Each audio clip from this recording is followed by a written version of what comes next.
Finally, mankind is united under one banner. Now we shall enter the webway and be free of evil forever. Nothing can go wrong. I'm about to do what's called a pro-gamer move. Think fast, Chuckle Nuts! Yeet! Ow! What the fuck? Wait, what even is this? Hello, boys! Erebus is here! Really? That's it? What can one deranged bald sociopath do versus a united humanity? Thousands of tears later. Oh shit. Salutations, Rangers, General Bradley 101 here. Throughout human history, there have been no shortages of villains. Most of them were normal people, who due to the people and circumstances around them would end up doing evil things, and slowly they themselves would become evil, either in part or fully. These damn souls are a dark reminder of why humanity must always try to be good, lest we fall to our evil ways. Erebus is not that type of villain. Erebus is the other type of villain. Those motherfuckers that apparently pop out of the womb screaming blood and genocide. That is Erebus. Fuck Erebus. While Erebus is without a doubt the most evil character in the Horus Heresy, and possibly the most evil human of all bloody time, just cause he was evil doesn't mean he was wrong. That sentence is a whole can of worms which I am not prepared to deal with in any capacity whatsoever. Erebus is evil, but was he wrong? Was he a madman doing heinous evil in the name of stupidity, to merely sate his own wants and fancies? Did he truly ruin any chance of a bright future for humanity? Or was he just one option at the end of a choice that was already preordained? Ooh, controversial topics. But that's what we're going to find out today, lads and lassies. Because Erebus was definitely evil, but was he right about everything? All that and more in today's episode. So to find out if Erebus was right, first we need to establish what was he right about. And that basically boils down to the heresy and its justifications for causing the whole damn thing in the first place. So, why did Erebus instigate the greatest civil war humanity had ever seen? Why did he cause the Horus Heresy? And to answer that, we need to take a look at the history of Erebus. And first off, he isn't actually Erebus. Let me explain. The future first chaplain of the Wordbearers, like many of the 17th Legiones Astartes, would be born on the world of Colchis. And quite lucky for us, we actually got a first-person perspective about his childhood, right from the horse's mouth, found in the book Child of Chaos. And here we found out that when he was very young, Erebus was actually stung by a rather venomous scorpion, where it is said that he had taken a terrible fever, causing him to have vivid hallucinations for well over a month before it cleared. Yet this was no accident, but rather he did this on purpose. He enjoyed this so-called scorpion game, as he called it, to get as close to danger as possible and see just how long you lost. Erebus was also said to have grown up relatively poor, and in a very hot and deserted environment, most likely some type of ill desert, with he himself calling his younger self street trash. He was also a lazy fuck. While his parents wanted him to learn a skill or trade or get a job, Erebus outright states he didn't want to work. He just wanted to get rich quick. Coin and concubines is what he wanted. And most importantly for us, he wanted to play his scorpion game with other people. I mean, is anyone really surprised that Erebus was a crypto bro? And it is here that he first discovers something known as the Covenant, a pseudo-religious cult, which Erebus notes that the reason why he is drawn to them is because they are violent and engage in bouts of hedonism and excess. Also, because they are very, very powerful. So this is what Erebus decided to do. He would become a preacher man and use that to gain wealth and power. Yet, as we have already established, he was of a lower class. And with Colchis being a pseudo-ancient/medieval society, priests and anything relating to religion were for a specific elite caste, and certainly not for people like him. Yet this didn't stop him. He would listen to sermons discreetly, observe the way that the priests and other agents of the Covenant operated, what they wore, how they spoke, their movements, gestures, all while taking notes, learning the right words and biding his time. He wanted to be powerful and successful. He wanted to be at the top, and he would do anything to get there. Yet while he did all of this as a get-rich-quick scheme, there was another lad in his settlement, one who also did relatively the same things, but the main difference is that he believed them. He believed them wholeheartedly. He was a true believer, and a good soul worth of love and adoration, the perfect man of faith. And his name was Erebus. Confused? Yeah, about time I explained. You see, the Erebus we know is not actually Erebus. We don't know his real name, but we call him Erebus, because that's what he wanted to be called, as it was the name he earned in blood. You see, Erebus was beloved by his people. As he had tattoos of holy scripture upon his skin, he got up early, he prayed well, he helped the community, and wholly believed what he said. He was a truly pious man. And everyone took notice, including Erebus's mother, who pulled the old bad parenting special, telling her son, "You should be more like Erebus." And well, he puts it way better than I can. Take it from Child of Chaos. "Why can't you be more like him?" she would complain, picking at her fingernails and watching me sittling idly in the porch. "Why can't you be more like Erebus?" Now you see, thoughts like this have a terrible power. I took her words to heart. I pondered them, and I thought to myself, why can't I be more like Erebus? I was thinking the same thing as I garroted that young man. I might have even have said the words out loud, as I twisted the string and watched his eyes bulge and pop.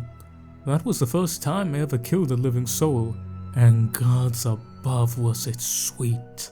My heart was pumping, and my face was glowing.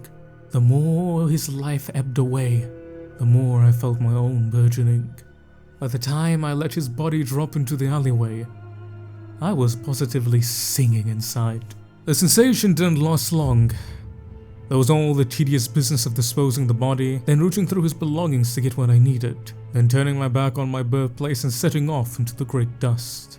I couldn't stay in the place where both he and I were known. I never once regretted it. I walked out under the southern gate with the stars rising and the heat of day ebbing, wearing a dead man's robes, with a dead man's script inked neatly on my own shaven head. Ah, there you go. There is the irony. The marks on my flesh, the ones that mark me out as me, were never really mine. I wore them after to ensure my stolen name and persona was never questioned. In time, I half forgot their origins, and I began to care more about what I was writing. By the time I reached for the tattooist's needle, the words had changed, and the act was more than one of disguise. Originally, though, it was all just lies. So what was my original name? Just like the name of the place where I was born. That genuinely doesn't matter.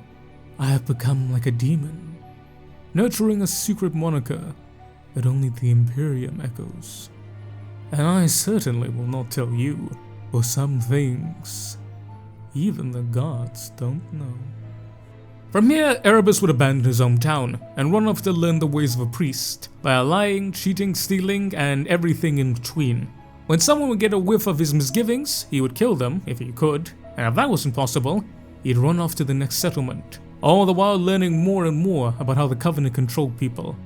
And eventually, he would gain entry into the ranks, and plan his rise to the top. Yet, the day would come when he would hear of a massive army of faith, preaching of one true God, waging a bloody crusade led by a golden prophet, said to bear the powers and bearing of the divine. Gee, I wonder who that is! When the rest of the Covenant heard this, they were horrified and worried in equal measure. Yet Erebus saw an opportunity. Slowly, Lorgar would unite the world, and the Covenant would be forced on the ground, where eventually they would fall apart. Though not without a lot of blood and shadows, Erebus would eventually join Lorgar's faith. Though it must be said during this time, the time before Lorgar took over the city of the Covenant, and after he managed to become part of the organization, he would actually begin to believe, not in one god, but rather 4. He would discover the existence of chaos, and with hubris, greed, and avarice pounding in his veins, as he was wont to do, he saw an opportunity. And it was here that one could argue the first seeds of the Horus Heresy were well and truly sown. For Erebus, like all those uncultuous, waited in anticipation for the one true God, this so-called master of all mankind. But not to praise him, not to welcome the arrival of a new age. Oh no, for Erebus' desires were quite different.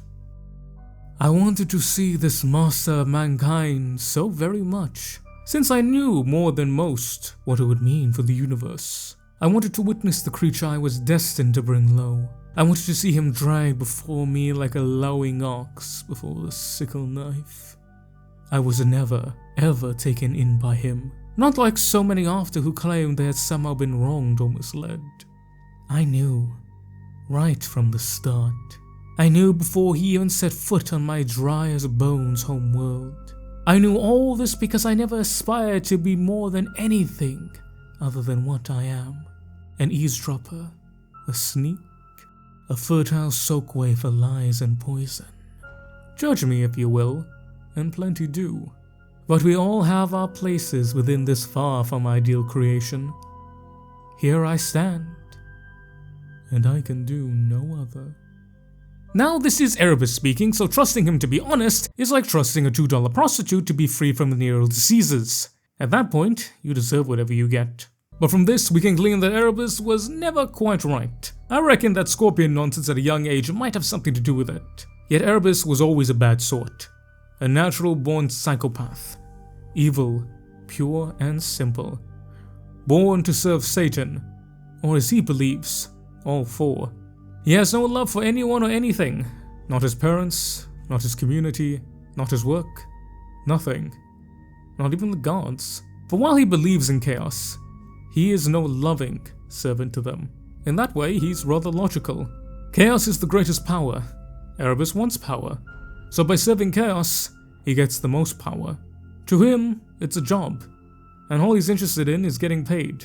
Nothing else and no one else. And understanding this fact about Erebus means we can all align his decisions. Killing the boy known as Erebus, joining the Covenant, following Lorgar the Prophet, becoming a space marine, rising through the ranks, manipulating Lorgar the Primarch, corrupting Horus, killing Arjotal, and everything in between. All of those things gave Erebus more power. And that's why he did them. So Erebus was all about power, but he did believe in the Chaos Gods. He didn't love them, but he did follow them, as he believed that they were the greatest and thus the truest power. And he would eventually become a true believer in them. And not just for their power, but not like others. He believed in them and he trusted them and he followed them in his own unique, sick and twisted way. But regardless of how, their goals were the right goals. So his goals was Chaos goals. Yet that begs the question, what was the goal of Chaos? And thus, of Erebus's? Erebuses? Erebi? Erebuses? Oh god, Erebusi. The goal of Chaos, quite simply, is eternal, as Chaos is eternal, and thus the eternal strife between the gods must continue. The great game must continue. But what is the great game? The realm of Chaos is not merely the home of the dark gods. It is also their battlefield, the arena for the Chaos Gods' great game of supremacy. The Chaos Gods are constantly at war with one another, vying for power amidst the immaterial planes. Despite their myriad differences, the great gods of Chaos have the same goal: total domination. Such absolute power cannot be shared, especially amongst gods. With the ebb and flow of energy within the warp, the power of a Chaos God expands and contracts, and his realm will shift accordingly.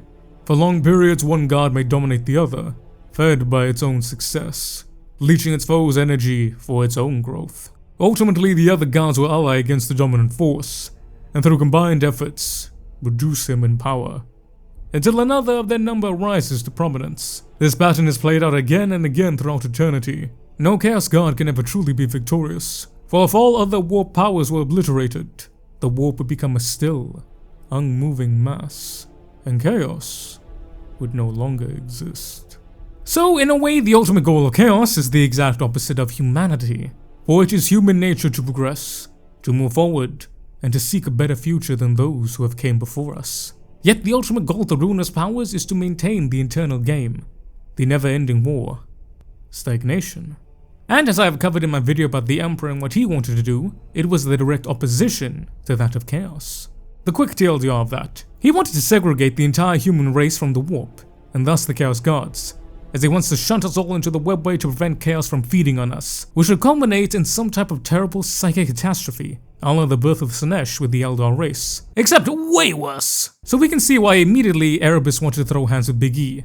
If Big E got his wish, Erebus would lose his chance at power, cause Big E sure as shit don't even give that little bastard the time of day, let alone any power. So we understand the goal of the Chaos Gods, and remember, Erebus wanted power, thus he wanted to serve the Chaos Gods, so his goal was theirs. so it makes sense why he and the Emperor would be at odds with one another. Yet we still don't fully understand Chaos's goals. Because while we do know what it is, that being the eternal continuation of the great game, what we don't know is why. Why is this the ultimate goal of Chaos? Why is the complete and total quagmire of war and death the end-all and be-all goal of the gods? And why did Erebus believe that this was the right goal to follow?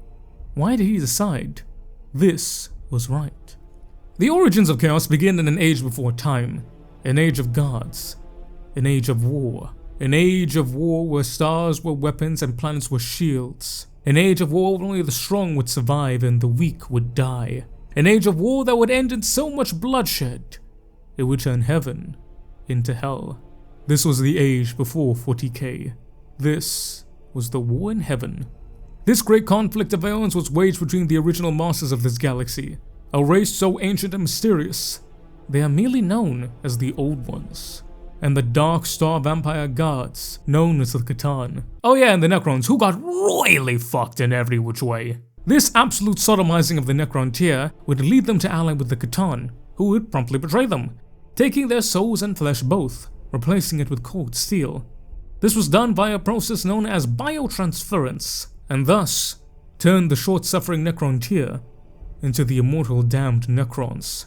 And using the soul juice, the Kh&acirc would put the Old Ones on the back foot, before subsequently taking said foot. This total reversal of fortunes would lead to the Old Ones making a variety of different races, such as Eldar, Krogs, the precursor of the Orcs, humanity, and several others, in addition to many other rather desperate measures, which would have unforeseen yet dire consequences. Taken from Necron Codex 3rd edition. The hot-blooded young races spread across the galaxy, battling Necron science with warp-spawned magics. The Kh&acirc Empire of Destruction was sent reeling. The forces of the Imperium were anathema to them, and for all the hellish destruction they unleashed, they could not stay the Old Ones' relentless advance. The Kh&acirc unified for the first time in millions of years, turning to find a way of quelling the soul-fueled energies of the young races. They instigated a great warding, a plan to forever defeat the magics of the Old Ones by sealing off the material universe from the Empyrean. With their godlike power, it was only a matter of time until they succeeded, and the greatest work of the Kh&acirc was begun. But before this was complete, the seeds of destruction the Old Ones had planted millennia before brought about an unforeseen cataclysm. The growing pains of the young races threw the untapped energies of the warp into disorder. War, pain, and destruction were mirrored in the bottomless depths of a sea of souls. The maelstroms of spirits unleashed in the carnage coalesced in the previously formless energies of the warp. Older warp entities became terrifying predators, rending at the souls of vulnerable psychers as their environment was torn asunder and reforged by energies called forth for warring in the material universe. So the TLDR of that, the Old Ones would create the young races, or the psychic races. The problem is these psychic races would use these energies from the warp to fight the Kh&acirc. This, in combination with the sheer amount of death and destruction caused during the war in heaven, would lead to the warp, which was originally the Gestalt collective consciousness of all living emotion, being disturbed, being twisted, tormented, and heavily filled with negative emotion, which in return would lead it to become evil. This would cause the older warp entities to become predators, and eventually, this would culminate in the creation of the Chaos Gods, as the ultimate personification in the corruption of the warp. Though the exact specifics are unknown to us, we do know that the full degradation and corruption of the warp would occur with the fall of the Eldar and the birth of Slaanesh, the final bloody nail in the coffin of the old gods. So the Chaos Gods are born from emotion, all emotion, ever, and due to the war in heaven, it became skewed to the negative aspect, which materialized in the Chaos Gods.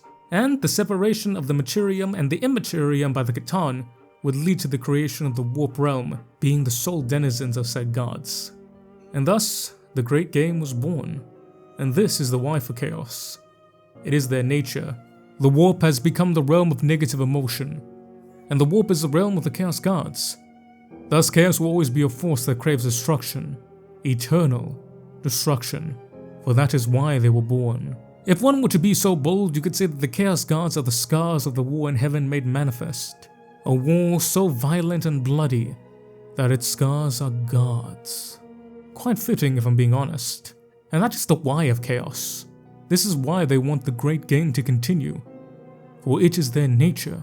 So that's Erebus' reason, right? Because Chaos God Erebus one and the same?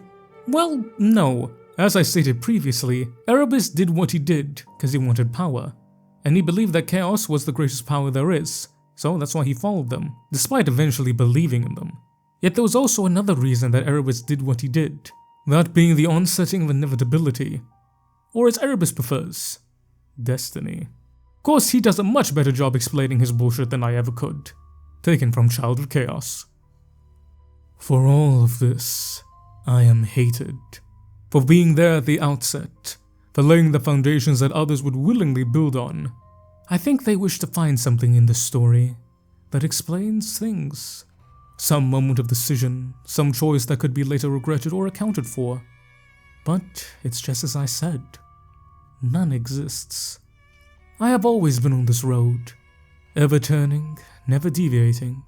A long time ago, aware of my limitations, I formulated an expression to capture my condition. Blessed is the mind, too small to doubt. I am very attached to this maxim, and propagate it wherever I can. I hope it will be taken up with enthusiasm once our task is complete, and the false emperor is expunged from eternity. For now, though, I am content. I am loathed by those I betrayed, and loathed by those I guided into betrayal. I have brought a war master to the truth, and cracked the galaxy's vaults to speed his armies. I have burned worlds and been burned by them. And who thanks me for this? This rebellion does not even bear my name. It bears the title of the scorpion I stayed closest to, the most dangerous of the breed who will ever live. Now observe my disgrace. I consider the wounds I have suffered, and the pain that will dog me forever.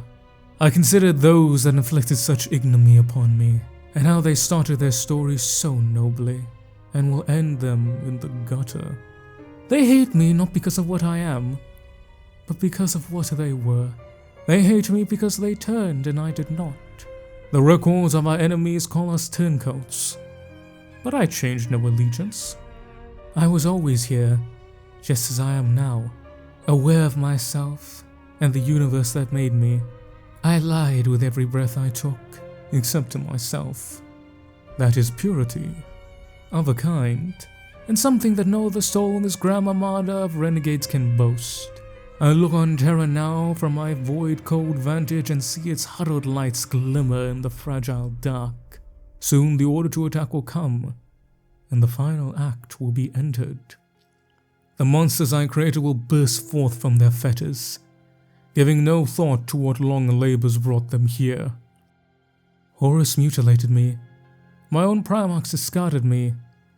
That could be a cause for self-doubt. Here on the edge of Terra's fall, that could make a lesser soul slink away, gnawing on his failures even as humanity's bastions collapse at last. But that has never been my way. I've been stung before, and I always come back for more poison. I am still the boy in the shadows of Colchis, pulling the garrote string and feeling my blood pump. The old games never really ceased in truth, only the players changed. Nothing remains to be explained.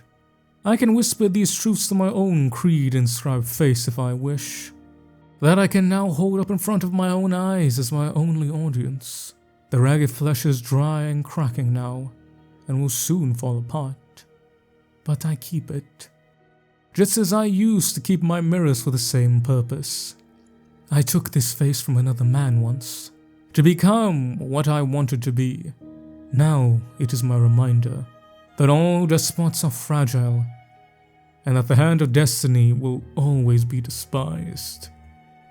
Such is my power now. I could fashion a new skin in moments. I choose not to. My face still weeps blood underneath my helm, glistening on flayed muscles. It hurts, but that too is a reminder. I was there from the start. I was there before even we had names for all the things we're doing now. I have no congregation anymore, but I will again. The faithful will come back, thirsty for accounts of how this feat was achieved. and I will have stories waiting for them. Such stories. Stories that will make their ears bleed and their hearts burst. So it's not done yet, Erebus. Not yet. Just watch. Just watch. And here we come to the other main reason why Erebus did what he did. It was destiny, and he was merely the servant. A massive part of his character is that he is simply the hand of destiny. He is a very, very important man, mind you, and a very powerful man. He won't let you forget that. But while he is important, he's still just the servant. Destiny has her will, and he is merely the enforcer. All that he enables to happen was meant to happen, such as the Horus Heresy. And taking a look at it, he's not instantly wrong. The idea that there was no cracks in the Imperium, that all the Emperor's sons loved him, and that humanity was truly united in one mind is utterly laughable. In fact, I don't think it's a stretch to say that even if Chaos didn't make its move, there would have been some type of civil war rebellion, probably by a Primarch. We know that at the time of the Heresy, at least 2 legions, the 8th Night Lords and 12th World Eaters, were not in good places, and neither were their Primarchs. Thus, both were ripe for censure. And taking all that into account, and just how quickly the Imperium fell apart, that begs the question, would Biggie's plans have worked? Even without the intervention of the ruinous powers? I could go on, but all this to say that even if Erebus didn't act, would the end goal be the same? Would humanity run itself into the ground and be left as food for the thirsting gods? Are we just a mirror of them? Just as the warp was once full of promise, and then turned into a hellfire of Neverborn? Is humanity itself too destined to end up in eternal war and death? Is it all just preordained? Are we fighting against nothing? Is humanity destined to fall to the true great power of this galaxy, the dark gods of chaos?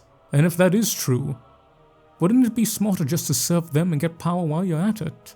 Would it not be smart to stop this pointless mortal squabbling and truly embrace what we were always meant to be? For each of us surely has a part to play in this galaxy. Some are just a little more important than others. In other words, was Erebus right all along? So, was Erebus right about it all? Did he make the right decision?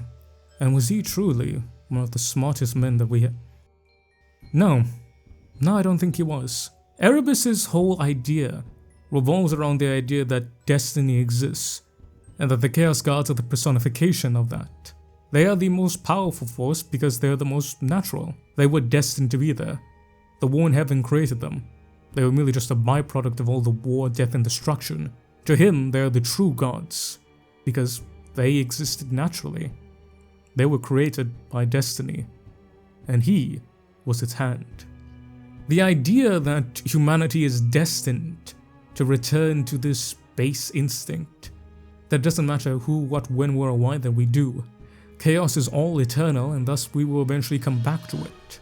The fact that at the end of the day, all there is evil, for that is what is set in stone. That is a notion that I outright reject. Nothing is set in stone. And when you look into this with any bit of clarity and understanding and scrutiny, you realize that a lot of this is just bullshit. You take a look at the Heresy, and you take a look at Erebus specifically. There were time and time again where so many characters had so many choices, and if they just made the other one, things would have changed. The idea that this was always meant to happen is a cop-out answer. It is an answer used by the cowardly, the crazy, and the weak to justify their own actions, their own failings. And to me, Erebus is the prime example of that. Erebus was right about the conflict, however. Biggie's method to achieve his own goals hinged on him controlling basically everyone and everything, or trying to control the decisions, yet that was always going to be impossible. There was always going to be some form of conflict. Erebus, however, accelerated this dramatically and increased it so much by an order of magnitude no one ever saw coming. But this was purely done to further the goals of his masters, that being Chaos, which ultimately was a service to his own goals, to become more powerful, to become more important. Erebus is a classic case of a sociopath. He is an evil madman. And at the end of the day, like all evil men throughout history that have ever existed, they will never admit they're evil. They're different. They're just smarter, you see. They're not like the mere mortals who are clad, worrying about everything that's unnecessary. They are better. That is the lie they tell themselves. So instead, they look for excuses. They cling on to these things and these ideals that make them seem grander than what they are. But at the end of the day, Erebus was a broken man. A man who wanted power. A man who wanted to lord over others. A man who wanted to play God.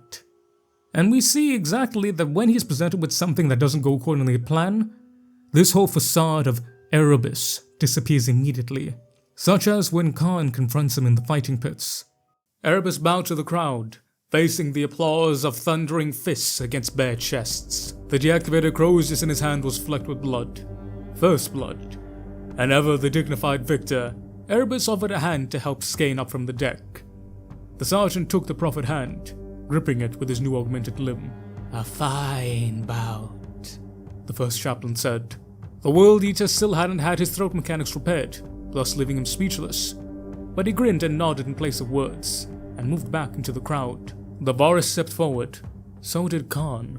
The crowd on the edge of cheering at the first warrior fell silent at the sight of the second. The captain said 2 words to the Triarii Centurion. "Let me." The Varus saluted and backed away. "First blood?" Erebus asked. The axe in Khan's hand was Gorechild, toothed by mica dragons, and once thrown from the hands of a Primarch. He chained it to his bare wrist in imitation of the Syrian gladiators, those whose bones he'd seen and honored mere days before at Eshkala Ridge. The captain was stripped to the waist, as were all warriors present. "Sanguinus extremus," Khan said. Some of the crowd breathed in, showing their shock as the humans they once were. Others laughed or cheered, more fists beat against chests. Erebus regarded Khan with cold, composed eyes. Several seconds beat in silence, before the word-bearer's lips curved in a soft, indulgent smile. "Bold, Khan. Are you Gorechild revved for the first time since his rebirth, eating air with the throaty snarl of an apex predator. That interruption was the only answer Khan would give, and Erebus raised his crozius in reply. "Come then." 3 blows. The first, Khan smashed them all aside with the flat of his new axe. The second, he cannoned a headbutt into Erebus's nose, breaking cartilage with a wet crunch. The third, Gorechild tasted blood, ripping across the chaplain's chest, carving a canyon of flesh over the dense supermal armor of the warrior's black carapace torso implant. All of this happened in the time it took Erebus to blink. No one could move as fast as Khan moved, no human, and nothing mortal. The chaplain threw himself backwards, crozius up high to guard. Khan walked forwards, gunning Gorechild's trigger. The crowd was silent now. This was a Khan they'd never seen, not even on the field of battle. Another 3 blows, delivered with the same blinding speed. Erebus's maul clang skidded across the deck. He took a fist to the throat, and then a boot to the stomach, knocking him back with enough force to send him crashing onto the blood-stained iron grillwork. He looked up at Khan. From the ground, he saw his death in the World Eater's eyes. He'd never seen this before. Not in any paths of possibility. It couldn't be happening. It couldn't end like this. He was Destiny's hand. Khan looked down at him, clearly allowing time for the chaplain to recover his crozius. "Get up."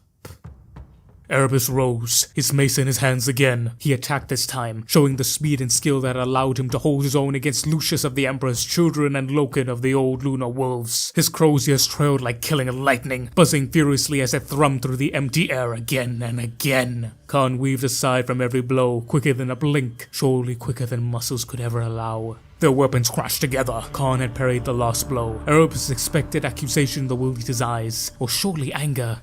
He saw neither. Worse, he saw a bored indulgence.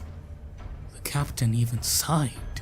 3 more blows. Erebus was on the deck before he knew how. Pain flared across his chest, hot and urgent, matching the thick throb of his smashed face. He reached to touch the wound with a hand that was no longer there. His hand.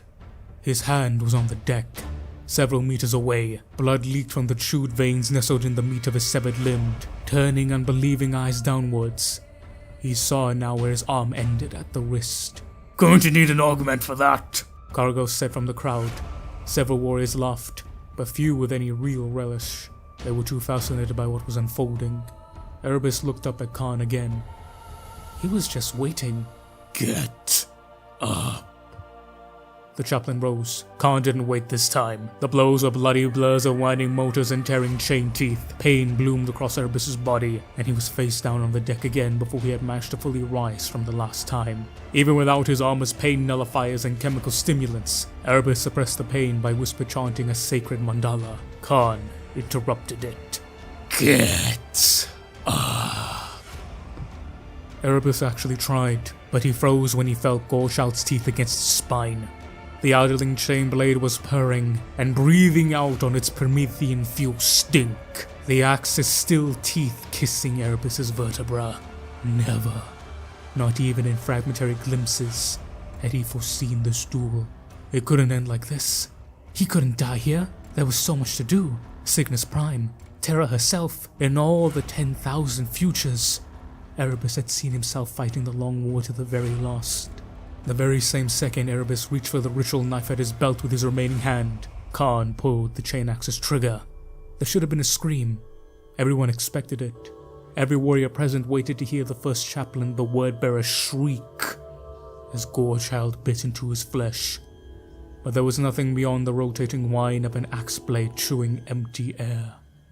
No one seemed surprised at the display of word-bearer's sorcery. Even fewer were surprised at the cowardice. Khan turned away from the blood marking the deck, leaving the circle without a word. Erebus is floored, immediately, wholly, and utterly. He doesn't understand how this is happening and he panics. He panics and he runs, like the coward he is. Erebus is an evil, cowardly man. Oh, he goes on about being the hand of destiny, about serving the Chaos Gods for they are destiny incarnate. All that is rubbish. He is a man who wants power, and it doesn't matter who, what, when, where, or why it is. He will serve that power purely for his own purposes. That's why he served the Covenant. That's why he served Lorgar. That's why he serves the Chaos Gods. Erebus was right about a few things. Humanity returning to war, there always being conflict, and people blaming him for what they always wanted to do. But he was not right about the end goal of humanity. Because bad things may happen, the fire may break out, but don't look me in the eyes while you pour gasoline on it and say it was bound to happen. Something wrong was always going to happen, but you actively making it worse and claiming that it was part of the Divine's plan? That is a failing. That is a failing of logic. That is something said by a weak person. And that is said by someone who is wholly, totally, and utterly wrong. So in the end, Erebus was not right. Erebus at the end of the day was just a cocky, evil bastard who sadly had more competency than he did sense. But to end this video, as per all things regards to Erebus, everyone with me in joint unison, 3, 2, 1, fuck Erebus. But yeah, ladies and gentlemen, thank you so very much for watching. I do love and appreciate you guys. Thank you so much for being here. And let me know, what do you guys think about Erebus? And normally I think we can all agree he's just an asshole. Yeah, fuck this guy. But I want to say massive thank you to you guys, and even more massive thank you to my awesome members and Patreons. Massive shout out to my Officer Corps, starting at the Captain tier, Miss Tori. We then have our Lieutenant tier, with Mr. Eddie V3, Miss Major of the Void, Mr. Curtis Studies, and Miss Tori.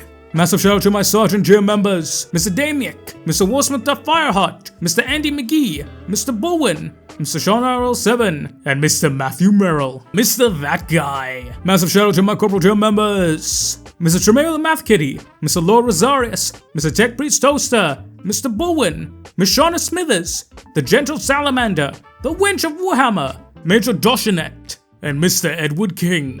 And finally, but absolutely not least, shout out to my amazing private tier members, Mr. Thomas Moslons, Mr. Ivan_SBW, Mr. Monkey Man, Mr. Michael Ayeda, Mr. Diego Castro, Mr. Fortisunum, Mr. CMD Nay, Mr. Eric Massaro, Mr. Dom Marek, Mr. Ken_Sakura333, Mr. Morally Bankrupt, and Mr. Matthew Peter. Thank you. I love you. I appreciate you guys. Time to with our memberships, get a bunch of awesome benefits, behind the scenes stuff, early access to these videos, and special stuff in the Discord. The Discord should be live now. It will be live. Look, I just want to make sure that it's alright and it's okay, so forgive me if the roll is a little bit slow, but hey, it should be here. But to each and every one of you watching this, I'm gonna say I love you, I appreciate you guys, thank you so much for being here, it means the world to me, and yeah, I could just go on and on and on, but you guys are just fantastic. And I love you guys so very much. Mwah! But ladies and gentlemen, I've been the General Bradley 101. You've been beautiful, awesome, and amazing people. Thank y'all all so very much for watching. Y'all make sure to say hello there, boys and girls. And I will catch y'all next time. Dismiss, Rangers.